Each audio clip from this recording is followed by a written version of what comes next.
Durante la década de los 80 y parte de los 90 se libró una de las batallas más impactantes del mundo del videojuego, la acontecida por las empresas más importantes del ocio electrónico de aquel entonces, Sega y Nintendo. Cada una tenía sus franquicias que hacían que el público se decantara por una u otra marca, dependiendo de sus preferencias o gustos. Por lo tanto, se presupone que era imposible ver títulos de Nintendo en una consola de Sega y viceversa, ¿o no? ¿Y si te dijera que sí hubieron juegos de Sega que salieron en la NES o Family? Algunos de forma legal, otros no tanto.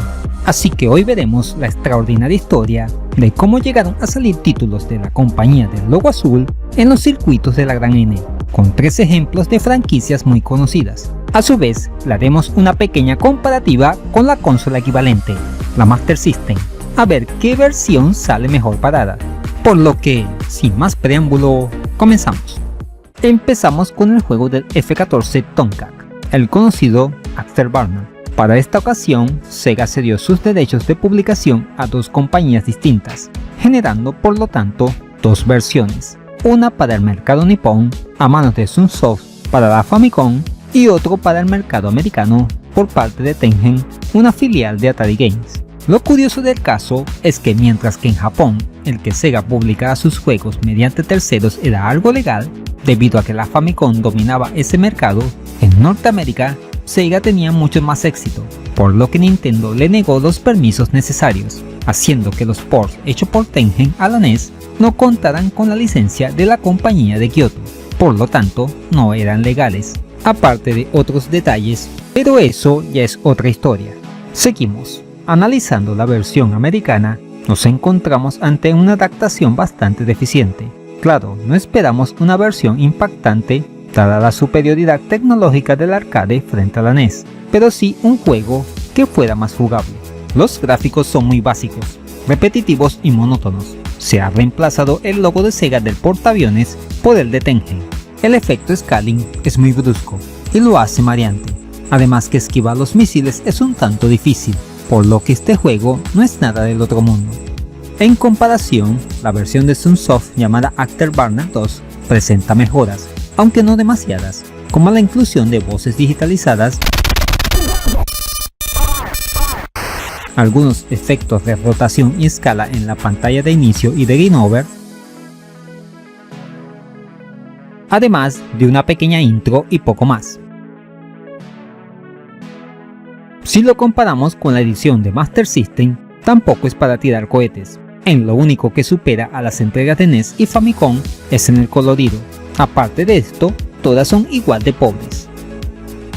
Si quieres jugar una edición casera decente, prueba mejor la de Genesis o 32X, 1000 veces mejores que estas. Seguimos con un simpático matamarcianos protagonizado por un personaje que llegó a ser mascota de Sega por un tiempo. Hablamos de Opa Opa y el juego Fantasy Zone. Al igual que en el caso anterior, nos encontramos otra vez con 2 versiones del mismo título, el de Sunsoft para el Famicom y el de Tengen para la NES en América. La entrega americana es bastante potable, se deja jugar bien, aún sin ser excelente. Tiene unos gráficos con menos color, el scroll de pantalla es más brusco y tenemos más parpadeo de sprites, aunque tiene su encanto, y la música me parece mucho mejor.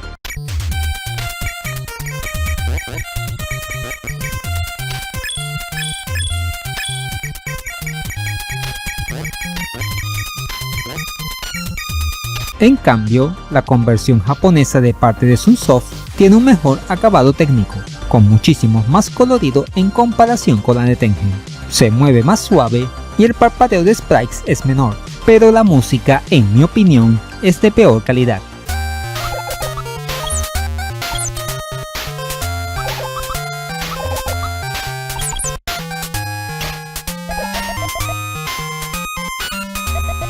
También la dificultad está bastante incrementada.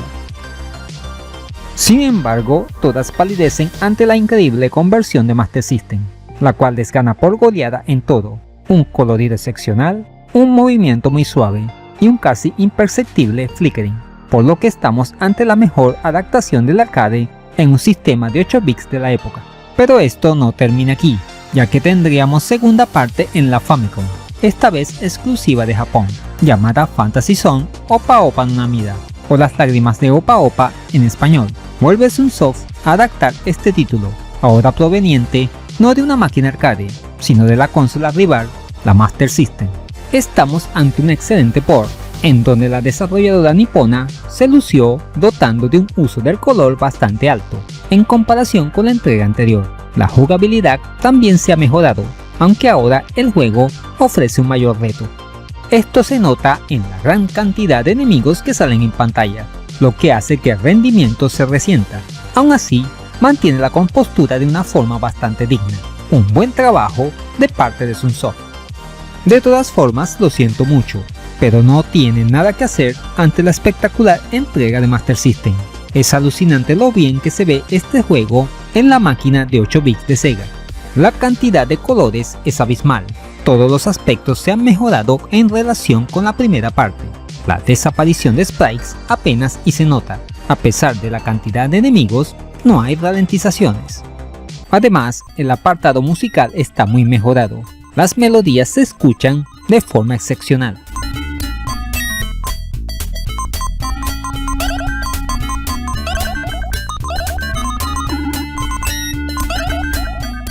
Por lo tanto, si quieres buscar la mejor experiencia, juega las versiones de Master System. Si no, las de NES y Family no están tan mal. Concluimos con uno de los primeros juegos en usar la tecnología Super Scaler de Sega, el conocido Space Harrier. La adaptación de este título para el Famicom estuvo a cargo de Takara, y decimos Famicom porque esta conversión solo salió en Japón. Los occidentales nos quedamos sin nuestra ración de Space Harrier. Hablando del juego, nos encontramos ante una adaptación bastante digna en lo que cabe, pero podría haber sido mejor. El movimiento del piso y el escalado de los enemigos no está mal. Sin embargo, sufre de mucho parpadeo de sprites y ralentizaciones, sobre todo en los enfrentamientos con los jefes. Se podría decir que no se le puede pedir más a una máquina como la Famicom, pero si lo comparamos a un título que es muy parecido a este llamado 3D World Runner, hecho por Squaresoft y que funciona en la misma máquina, da mucho que pensar, superando ampliamente al port del arcade de Sega. Ahora bien, su símil en la Master System tampoco es muy allá, salvo el mayor colorido y la incorporación de voces digitalizadas.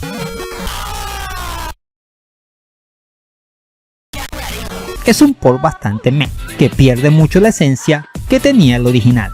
No se entiende por qué tanto los enemigos como los disparos estén dentro de un marco cuadrado, que hace que todo se vuelva una confusión. Hasta hace parecer la versión de Famicom mejor. En fin, si deseas replicar la experiencia arcade en tu casa, juega la excelente versión de 32X. Y con Space Harrier, marcamos punto y final al video de hoy. En conclusión, en estos tiempos, en donde las exclusividades de juegos en consolas están desapareciendo, es bueno recordar que hubo una época en que esto era inimaginable. Ver un juego de Sega en una consola de Nintendo y al revés era algo digno de una película de ciencia ficción. Pero a pesar de ello, pudimos ver cómo se produjeron algunas excepciones, tanto de forma legal como clandestina, con unos resultados muy dispares, dejándonos una anécdota curiosa en la historia de los videojuegos. Y eso es todo, amigos. ¿Qué te han parecido estos juegos de Sega en la NES Family? ¿Tu sueño hecho realidad? ¿O tu peor pesadilla? Déjamelo saber en los comentarios. Ahora ya puedes patrocinar al canal a través de Patreon. Al obtener una membresía galáctica, podrás acceder a beneficios como acceso anticipado al contenido, mención fija honorífica en todos los videos, y numerosas ventajas futuras, como directos exclusivos para miembros, concursos y más. No pierdas la oportunidad de unirte a esta comunidad, que no para de crecer gracias a tu apoyo. Si te gustó este video, aquí te dejo dos opciones que pueden ser de tu agrado. Allí te espero.